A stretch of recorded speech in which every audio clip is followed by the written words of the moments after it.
ಶುಭಮಸ್ತು. ಸರ್ವೇ ಜನಾಃ ಸುಖಿನೋ ಭವಂತು. 21ஆம் தேதி கிரகணம் எதுவுமே கிடையாது. மகாலய அமாவாசை, மகாலய பட்சம் இருக்கிறதுனால, மகாலயத்தில் கடைசிய நாள் இருக்கிறதுனால அன்னைக்கு பித்ருக்களுக்கு தர்ப்பணத்தை கொடுங்க. அது முடிஞ்சு மறுநாள், அதாவது திங்கட்கிழமை 22ஆம் தேதி முதல் அக்டோபர் 1ஆம் தேதி வரையும் 9 நாட்கள் நவராத்திரி பூஜை. நவராத்திரி பூஜை, துர்கா பூஜை எப்படியாவது கூப்பிடலாம். இந்த நவராத்திரின்றது 9 ராத்திரிகள், அவ்வளோதான். என்ன சுவாமி இந்த வாட்டி 12 நாள் வந்தது, 13 நாள் வந்தது? 13 நாள் வராது. நவராத்திரினாவே 9 நாள் தான் வரும். சைவாலயத்திலே, அதாவது சிவாலயத்திலே ஒரு நாள் முன்னே விஜயதசமி வரும். வைஷ்ணவாலயத்திலே ஒரு நாள் லேட்டாக விஜயதசமி வழிபாடு செய்வாங்க. அது முதல்லேருந்து வந்திருக்கிறது.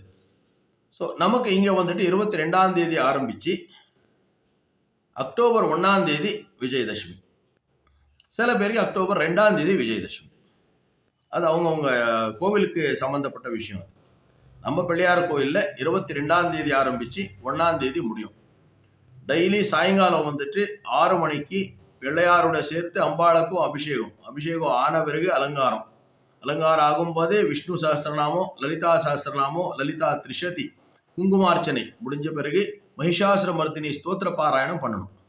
அது ஆன பிறகு தீபாராதனை, தீர்த்த பிரசாத விநியோகம் இருக்கும். இந்த நவராத்திரியில் முதல் 3 நாட்கள் மகிஷாசுரனை சம்ஹாரம் பண்ணுறதுக்கு எல்லா கடவுள்களும் சேர்ந்து அம்பாளுக்கு அவங்களுடைய ஆபரணங்களை எல்லாமே போட்டு அழகுபடுத்த பார்க்கறது தான் லக்ஷ்மி பூஜை. முதல் 3 நாள் பாட்யமி, த்விதியா, திருத்தியா 3 நாள் வந்துட்டு அவளுக்கு லக்ஷ்மிய ஸ்வரூபமாக அவளை வழிபாடு செய்கிறது வழக்கம். அந்த 3 நாளில் தேங்காய் உடைச்சி அதில் கொஞ்சம் தேங்காய் எண்ணெய் போட்டு திரியை போட்டு ஒரு விளக்கு வைங்க. அதனால நமக்கு கடன் தொல்லை, பணத்தொல்லை, பண கஷ்டம் எல்லாம் நீக்கும். லலிதா சஹஸ்ரநாம பாராயணம் ரொம்ப இம்பார்ட்டன்ட். உங்களால் முடிஞ்சால் பாராயணம் பண்ணுங்க, கேளுங்க. இல்லை எங்கேயாவது பண்ணுற இடத்துல உட்காந்து சாவதானமாக கற்றுக்கோங்க. நீ கேட்டது எனக்கு வரல சுவாமி, நான் எப்படின்றது யோசிக்காதீங்க. வரலைனாலும் பரவாயில்லை, கேட்டு அதை நம்ம வந்துட்டு அந்த புண்ணியத்தை நம்ம கட்டிக்கலாம். 2வது 3 நாள், அதாவது பாட்யா, த்விதியா, திருத்தியா லக்ஷ்மி ஆகிட்ட பிறகு சௌதி, பஞ்சமி, சஷ்டி. இதில் மூலா நட்சத்திரம் வர்ற அன்னைக்கு நாள் வரையும், மூலா நட்சத்திரத்தை வரையும் சரஸ்வதி பூஜை. சரஸ்வதி அதுக்கு, அதாவது அந்த அம்பாளுக்கு வந்துட்டு மிச்சம் 3 நாட்கள், 2வது 3 நாட்கள் எல்லா கடவுள்களும் அவங்க கிட்ட இருக்கிற ஞானத்தை எல்லாம் அவளுக்கு கொடுத்து அவளை சரஸ்வதி ரூபமாக ஆக்குறாங்க. அப்போ வந்துட்டு ஞானத்தை நம்ம உருவாக்கணுன்றதுனால, ஞானத்தை அதிகமாக்கணுன்றதுனால நாம் என்ன பண்ணாங்க, பூரணத்தை பண்ணணும். பூரணம்னாக்கா இந்த போலியில எல்லாம் விற்கிறோம் இல்லையா, பூர்ணம் வெல்லமும் பருப்பு வேக வச்சு அதை ருப்பிட்டு அதை பண்ணுறோமே, அந்த மாதிரி பூரணத்தை பண்ணி அதில் நெய் போட்டு அதில் ஒரு திரியை போட்டு விளக்கேற்றி லலிதா சஹஸ்ரநாமம் படித்த பிறகு அந்த தீபத்தை அவளுக்கு காட்டிட்டு அதுக்கப்புறம் அதை வந்து பிரசாதமாக எல்லாருக்கும் கொடுத்துடணும்.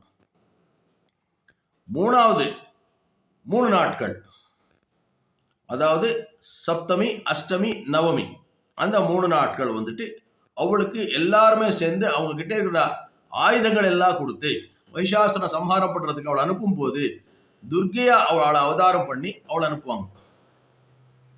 அதனால தான் கடைசியாக சப்தமி ஆன பிறகு வருதா துர்காஷ்டமி. துர்காஷ்டமி அன்னைக்கு தான் அவள் வந்துட்டு அம்பாள் வந்துட்டு மகிஷாசுரனை சம்ஹாரம் பண்ணுறது. மறுநாள் மகார நவமி. நவமின்றது வந்துட்டு என்ன, நம்ம ஆயுத பூஜைன்னு சொல்லுவோம். ஆயுத பூஜைன்னா என்னன்னாக்கா, அம்பாள் மகிஷாசுரனை சம்ஹாரம் பண்ண பிறகு அவள் கையில் இருக்கிற எல்லா ஆயுதங்களையும் ரத்த சிக்தமாக இருக்கணும்னு சொல்லிட்டு அதை சுத்திப்படுத்தி அதை பூஜை போடுறது தான் ஆயுத பூஜை.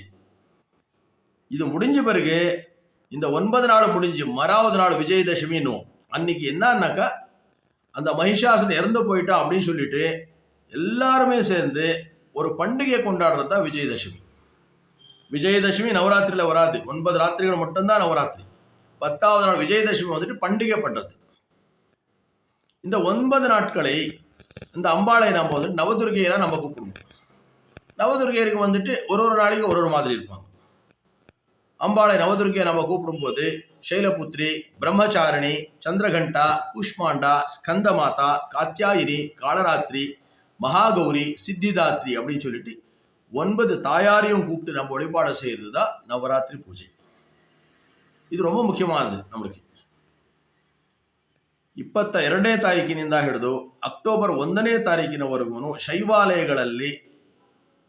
ಶೈವಾಲಯಗಳಲ್ಲಿ ಶರನ್ನವರಾತ್ರಿ ಅಥವಾ ದುರ್ಗಾ ಪೂಜೆ ವೈಷ್ಣವಾಲಯಕ್ಕೆ ಅಕ್ಟೋಬರ್ 2ನೇ ತಾರೀಕು ವಿಜಯದಶಮಿ.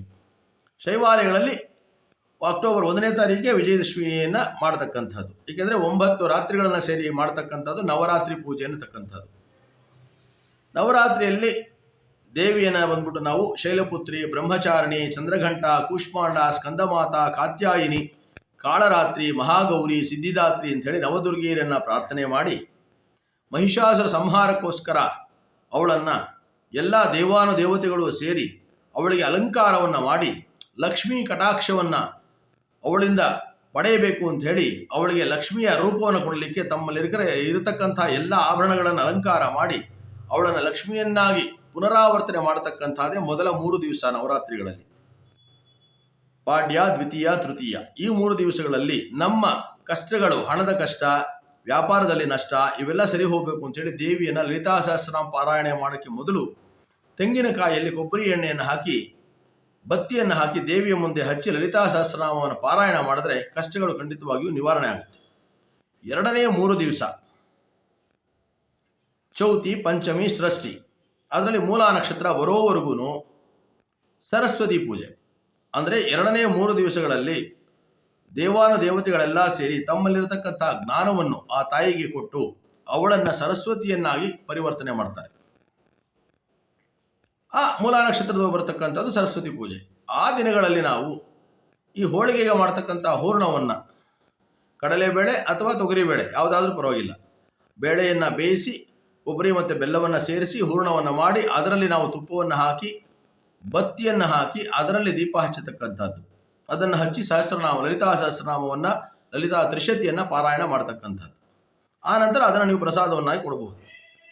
ಕೊನೆಯ 3 ದಿವಸಗಳಲ್ಲಿ ಸಪ್ತಮಿ, ಅಷ್ಟಮಿ, ನವಮಿ ಈ 3 ದಿವಸಗಳಲ್ಲಿ ದೇವಾನುದೇವತೆಗಳೆಲ್ಲ ತಮ್ಮಲ್ಲಿರತಕ್ಕಂಥ ಆಯುಧಗಳನ್ನೆಲ್ಲ ಆ ತಾಯಿಗೆ ಕೊಟ್ಟು ಅವಳನ್ನು ಭಗವತಿಯನ್ನಾಗಿ, ದೇವಿಯನ್ನಾಗಿ, ಗೌರಿಯನ್ನಾಗಿ ಅಥವಾ ದುರ್ಗಿಯನ್ನಾಗಿ ಪರಿವರ್ತಿಸಿ ಅವಳನ್ನು ಯುದ್ಧಕ್ಕೆ ಕಳಿಸ್ತಾರೆ.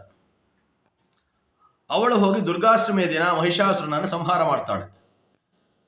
ಮಹಾರ್ನವಮಿ ಮಾರನೇ ದಿವಸ ನವಮಿ ದಿವಸ ಆಯುಧ ಪೂಜೆ ಅಂತ ನಾವೇನು ಹೇಳ್ತೀವಿ, ಅವತ್ತಿನ ದಿನ ಆ ಆಯುಧಗಳೆಲ್ಲ ರಕ್ತಸಿಕ್ತವಾಗಿದೆಯಲ್ಲ ಅಂತೇಳಿ ಅದನ್ನೆಲ್ಲ ತೆಗೆದು ಎಲ್ಲ ತೊಳೆದು ಶುಭ್ರಪಡಿಸಿ ಅದಕ್ಕೆ ಪೂಜೆಯನ್ನು ಮಾಡ್ತಾರೆ. ಅದನ್ನು ಆಯುಧ ಪೂಜೆ ಅಂತ ಹೇಳ್ತಕ್ಕಂಥದ್ದು. ಅದೆಲ್ಲ ಮುಗಿದ ಮೇಲೆ ಮಹಿಷಾಸುರನ ಸಂಹಾರವಾಯಿತಲ್ಲ ಅಂಥೇಳಿ ಆ ಸಂತೋಷವನ್ನು ಕೊಂಡಾಡಿಕೊಂಡು ನಾವು ಹಬ್ಬವನ್ನು ಮಾಡತಕ್ಕಂಥದ್ದೇ ಮಾರನೇ ದಿನ ವಿಜಯದಶಮಿ. ವಿಜಯದಶಮಿ 1ನೇ ತಾರೀಕು ಬರುತ್ತೆ ಶೈವಾಲಯಗಳಲ್ಲಿ, ವಿಷ್ಣು ಆಲಯಗಳಲ್ಲಿ 2ನೇ ತಾರೀಕು ಬರುತ್ತೆ. ಅದು ಅವರವರ ದೇವಸ್ಥಾನಗಳ ಪದ್ಧತಿ ಮೇರೆಗೆ ಆಚಾರ ವಿಚಾರಗಳೇ ಸ್ವಲ್ಪ ಬದಲಾವಣೆಗಳಿರುತ್ತೆ. ಆದರೆ ದುರ್ಗಾ ಪೂಜೆ ಇರತಕ್ಕಂಥ, ನವರಾತ್ರಿ ಇರತಕ್ಕಂಥ 9 ದಿವಸನೇ. ನಮ್ಮ ಗಣಪತಿ ದೇವಸ್ಥಾನದಲ್ಲಿ ಪ್ರತಿನಿತ್ಯ ಸಾಯಂಕಾಲ 22ರಿಂದ 1ನೇ ತಾರೀಕಿನವರೆಗೂ ಪ್ರತಿ ದಿವಸ ಸಾಯಂಕಾಲ 6 ಗಂಟೆಗೆ ಗಣಪತಿ ಮತ್ತು ದುರ್ಗೆಗೆ ಅಭಿಷೇಕ ಆದ ಮೇಲೆ ವಿಷ್ಣು ಸಹಸ್ರನಾಮ, ಲಲಿತಾ ಸಹಸ್ರನಾಮ, ಲಲಿತಾ ತ್ರಿಶತಿ, ಆಮೇಲೆ ಮಹಿಷಾಸುರ ಮರ್ದಿನಿ ಸ್ತೋತ್ರ ಪಾರಾಯಣ ಆದ ನಂತರ ತೀರ್ಥ ಪ್ರಸಾದವನ್ನು ಕೊಡಲಾಗುತ್ತೆ.